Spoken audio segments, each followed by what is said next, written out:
கிறிஸ்துவுக்குள் பிரியமான சகோதரிகளே, சகோதரர்களே, மீண்டும் ஒருமுறை இந்த வானொலி நிகழ்ச்சியினூடாக உங்களை சந்திப்பதை இட்டு மிகவும் மகிழ்ச்சி அடைகிறேன்.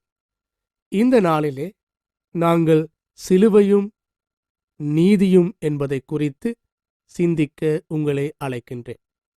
லூக்கா எழுதிய சுவிசேஷம் 23வது அதிகாரம் 43வது வசனத்தை படித்து பார்க்கும்போது, ஆண்டவராகிய இயேசு கிறிஸ்து சிலுவையிலே தொங்கிக் கொண்டிருந்த ஒரு கள்வனை நோக்கி, இன்றைக்கு நீ என்னுடனே கூட பரதேசில் இருப்பாய் என்று கூறுகிறார்.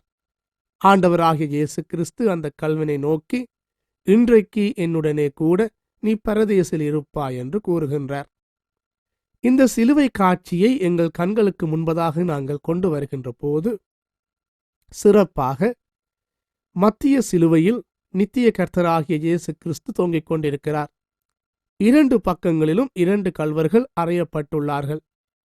ஒரு கள்வர் இயேசுவை நோக்கி, நீ தேவனுடைய குமாரனையான் என்றால் இந்த சிலுவையிலிருந்து இறங்கி வாரும், நீர் எங்களையும் உம்மையும் மீட்டுக்கொள்ளும் என்று கூறுகிறார்.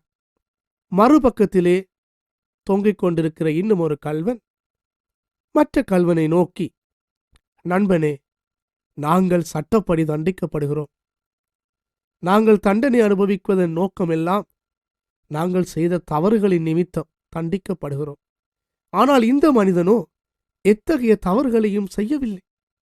இவர் ஒரு அப்பாவி, எந்தவிதமான குற்றங்களையும் இவர் செய்யவில்லை என்று அங்கு அந்த மனிதர் இயேசுவின் பொருட்டு நீதிக்காக குரல் கொடுப்பதை நாங்கள் பார்க்கின்றோம். சிறப்பாக அந்த மனிதர் சொல்லுகின்றார், நாங்கள் தண்டனை அனுபவிப்பது எங்கள் தவறுகளின் நிமித்தம்.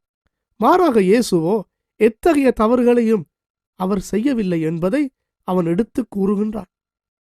இதுதான் சிலுவையிலிருந்து வருகின்ற நீதிக்கான ஒரு குரல். அநீதிகளால் சூழப்பட்டு, அடக்குமுறைகளால் சூழப்பட்டு, பல்வேறு விதமான குற்றங்கள் சூட்டப்பட்டு சிலுவையிலே தொங்கிக் கொண்டிருக்கிற ஆண்டவர் இயேசுவுக்காகவும் ஒரு நீதி குரல் ஒலிக்கின்றது. அந்த குரல் கள்வனிடத்திலிருந்து வருகிறது. எனவே இந்த குரலை கேள்விப்பட்ட ஆண்டவர் இயேசு அந்த மகனை பார்த்து சொல்லுகிறார், மகனே, இன்றைக்கு நீ என்னுடனே கூட பரதேசில் இருப்பாய். நான் அரசிலே வருகின்ற போது உன்னை நான் நினைத்துக் கொள்வேன். நீ என்னுடனே கூட பரதேசில் இன்று இருப்பாய் என்ற நம்பிக்கையின் குரலை எடுத்து கூறுகின்றார். ஏன் இந்த நம்பிக்கையின் குரலை அவர் கொடுக்கிறார்? காரணம் என்னவெனில், அவன் நீதிக்காக குரல் கொடுக்கின்றான்.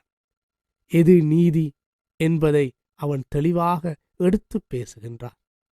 அன்பானவர்களே, இன்றும் யார் யார் நீதிக்காக பேசுகிறார்களோ, நீதிக்காக குரல் கொடுக்கிறார்களோ, அவர்களுக்கு கடவுளுடைய அரசு, பரலோக ராஜ்யம் சொந்தமாகின்றது.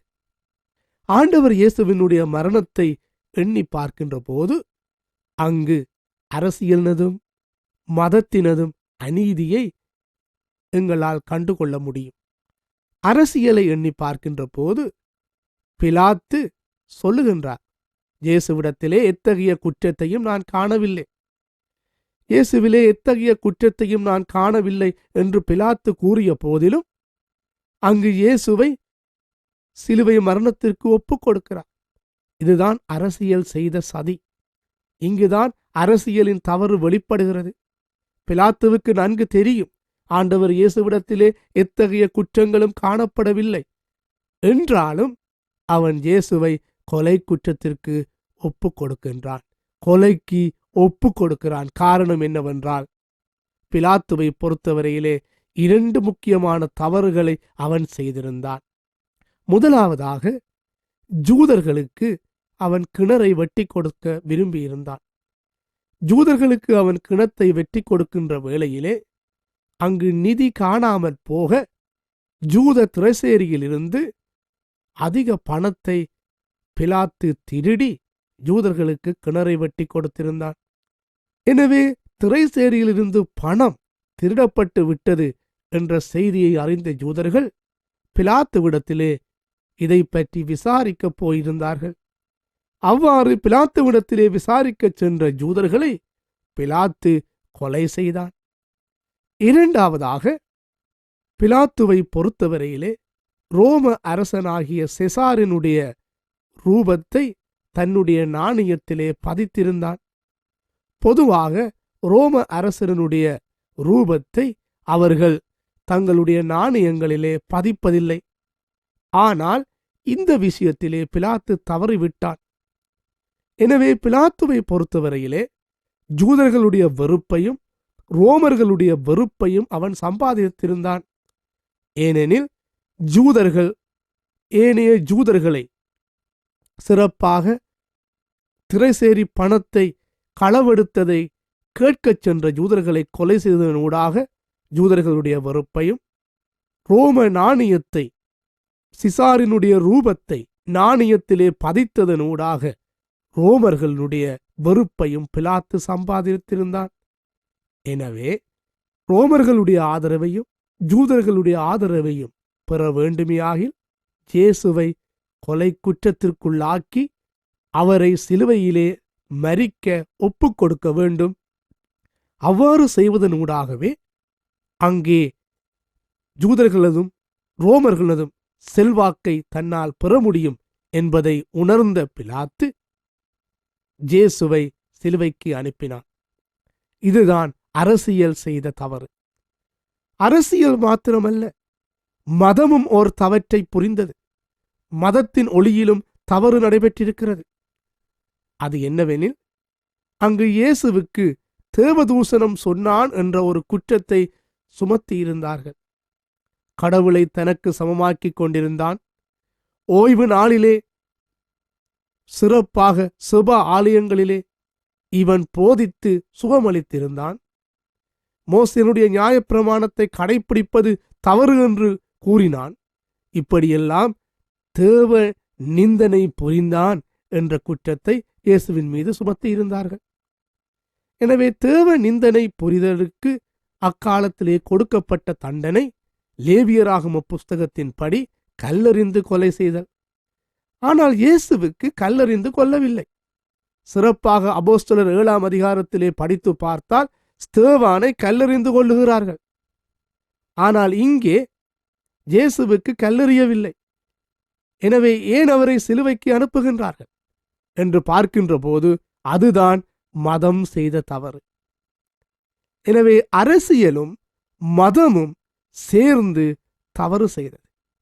இந்த தவறின் விளைவாகவே இயேசு சிலுவைக்கு அனுப்பப்பட்டிருந்தார்.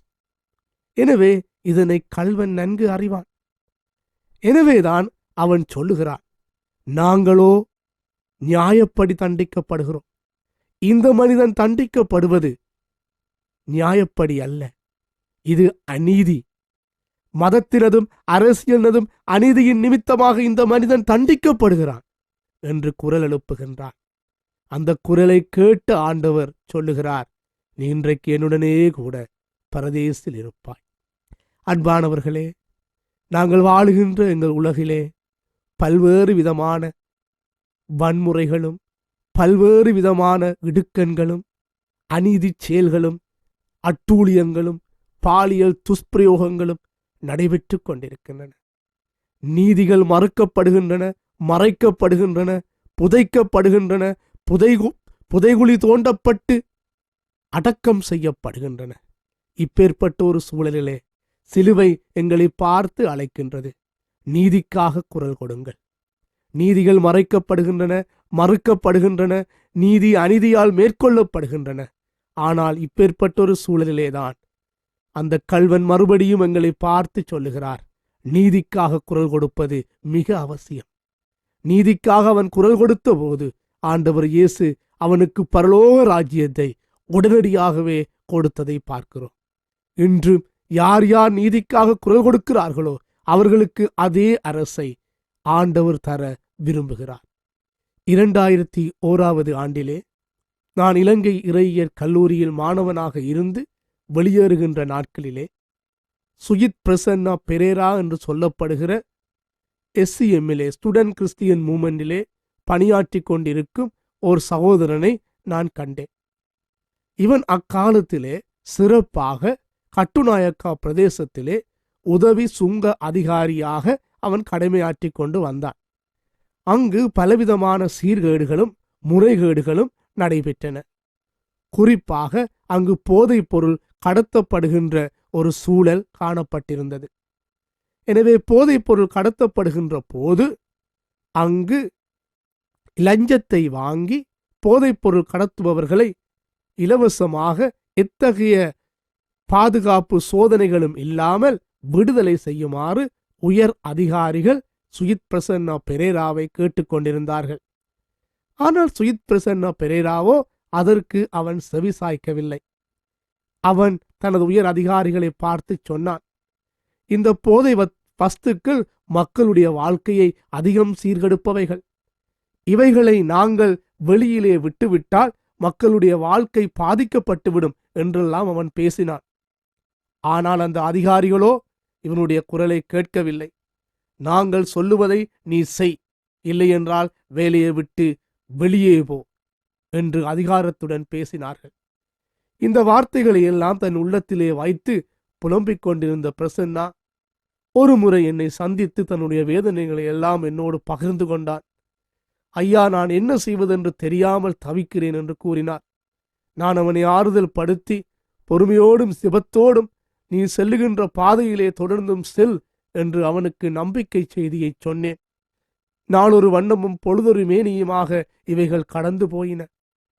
ஆனால் ஒரு முறை அவன் தனது வேலையை முடித்து வாகனத்திலே வந்து கொண்டிருக்கும் போது பாலியகுட பகுதியில் ஆயுதம் தாங்கிய இளைஞர்கள் ஒரு சிலர் காரை வழிமறித்து சுட்டு அவனை கொலை செய்து விட்டார்கள். அவன் கொல்லப்பட்டு விட்டான் என்ற செய்தியை கேள்விப்பட்டவுடன் மறுநாளிலே காரியாலயத்திலே பாச்சோறும் வாழைப்பழங்களும் பரிமாறி அவர்கள் சந்தோஷப்பட்டார்கள். ஏன்? நீதிக்காக உண்மைக்காக குரல் கொடுத்த ஒருவனை நாங்கள் கொலை செய்து விட்டோம் என்று அவர்கள் மகிழ்ந்தார்.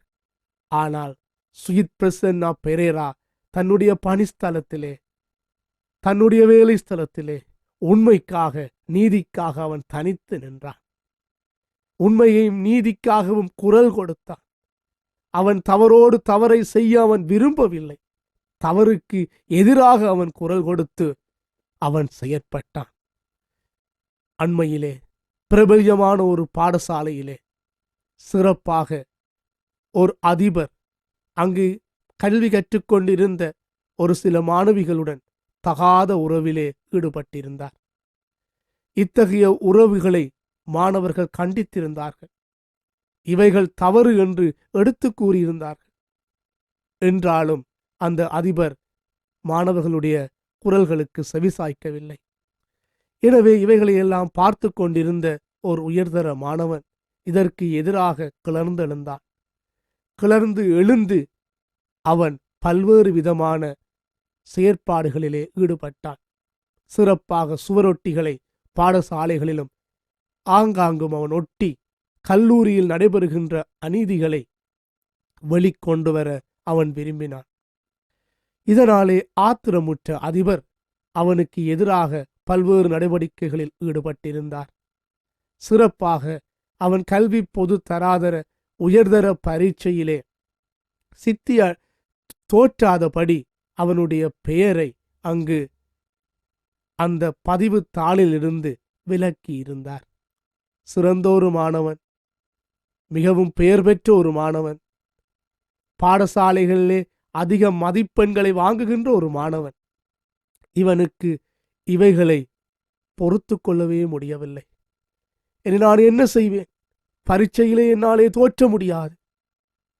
நான் இவ்வாறு கற்றிருந்த போதிலும் உண்மைக்காக நீதிக்காக செயற்பட்டதன் விளைவாக எனக்கு கிடைத்திருக்கிற பரிசு இதுவா என்று அவன் கலங்கினான், வேதனைப்பட்டான், அழுதான்.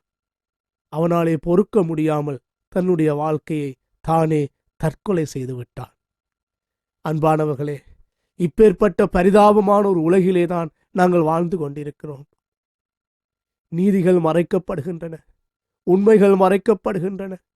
நீதிகளை பேசுவோர் சமூகத்திலிருந்து ஓரங்கட்டப்படுகின்றனர்.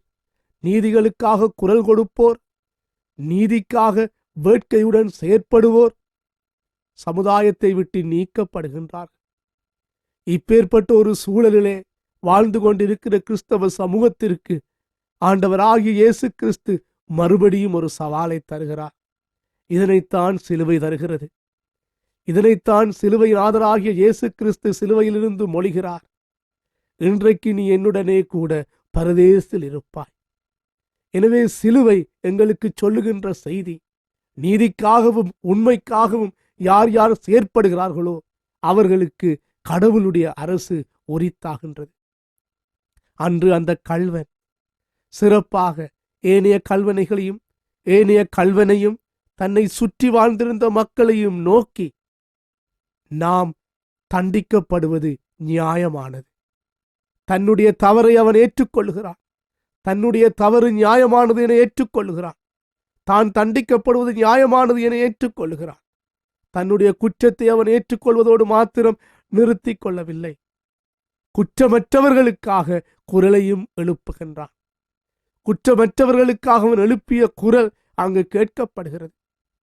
பிலாத்து, மதவாதிகள், ஏனையவர்கள் எல்லோரும் இயேசுவை குற்றவாளி என்று கூண்டிலே நிறுத்தி அங்கு அவருக்குரிய தண்டனையை கொடுத்த போதிலும் இந்த ஒரு மனிதன் மாத்திரம் சிலுவையிலிருந்து நீதிக்காக தன்னுடைய இயலா நிலைமையிலும் ஒரு துளி இரத்தத்தை சிந்துகின்ற மட்டும் அளவும் நீதிக்காக உண்மைக்காக அவன் இப்பொழுது பேசுகிறான்.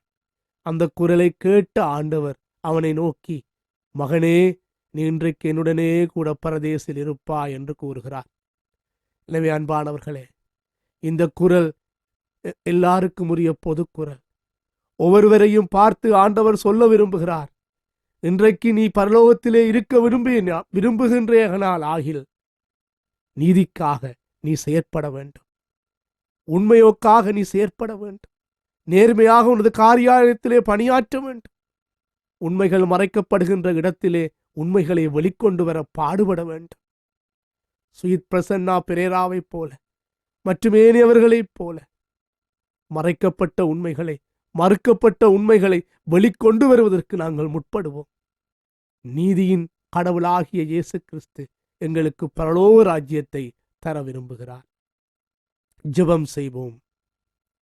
எங்களை படைத்து பராமரித்து பாதுகாத்து வழிநடத்தி வருகின்ற அன்பும் இரக்கமுள்ள இயேசு சுவாமி, இந்த வானொலி நிகழ்ச்சியினூடாக நாங்கள் உம்முடைய வார்த்தைகளை தியானிக்க தந்த வாய்ப்புக்காக உமக்கு நன்றி செலுத்துகிறோம்.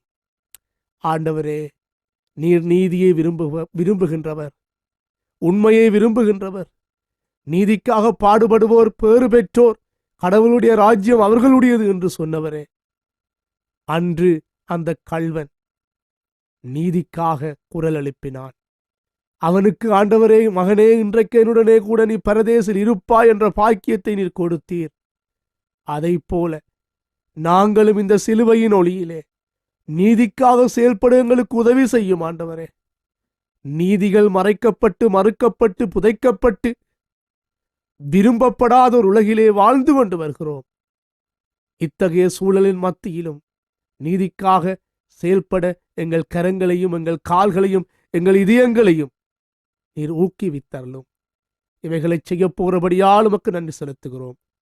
இயேசுவின் மூலம் மிக தாழ்மையோடு ஜெபம் கேட்கிறோம் பிதாவே, ஆமேன்.